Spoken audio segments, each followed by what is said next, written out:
बीवी का इज़्दवाजी ताल्लुकात में सर्द महर होना।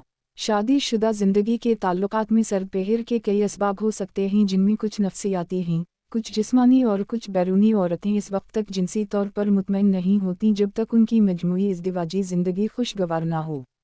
गोया ये नहीं होता कि उनके दिन अच्छे ना हों मगर रातें अच्छी हो जाएं। मुख्तलिफ तालीमी और समाजी हैसियत रखने वाली औरतों को अक्सर औकात उसी कस्म के एहसासात हुआ करते हैं। कई ऐसी जिनसी ज़रूरतें हैं जिनसे उनके शौहर बिल्कुल बेखबर रहते हैं। औरतें चाहती हैं कि किसी ना किसी तौर उनके शौहरों को उन ज़रूरियात की इत्तला हो जाए। औरतें चाहती है कि शौहरों को उन जिनसी ज़रूरतों का इल्म होना चाहिए। आप उनको जिनसी राज करार दे सकते हैं जिनसे औरतें अपने शौहरों को बाखबर देखना चाहती हैं।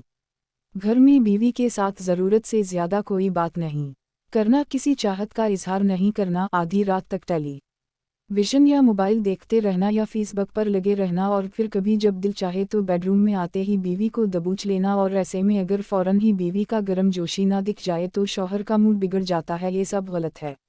याद रखें कि बेड पर बीवी के रोये का तयन इस अमर पर होता है कि घर में शौहर का रवैया इसके साथ कैसा है और घर के मजमूई माहौल की कैफियत क्या है।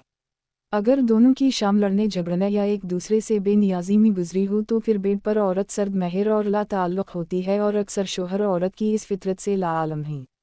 मुहतरम जनाब, कभी कभी अपनी शरीक हयात से पूछें कि क्या वो आपसे जिनसी तौर पर मुतमईन होती हैं और इससे सच बताने को कहें।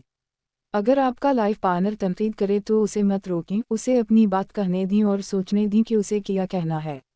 ये गलत रवैये को दुरुस्त करने का तरीका है। इस तरह आप अपनी गलतियों को सुधारते हैं और आपका रिश्ता मज़ीद गर्म और मजबूत होता है।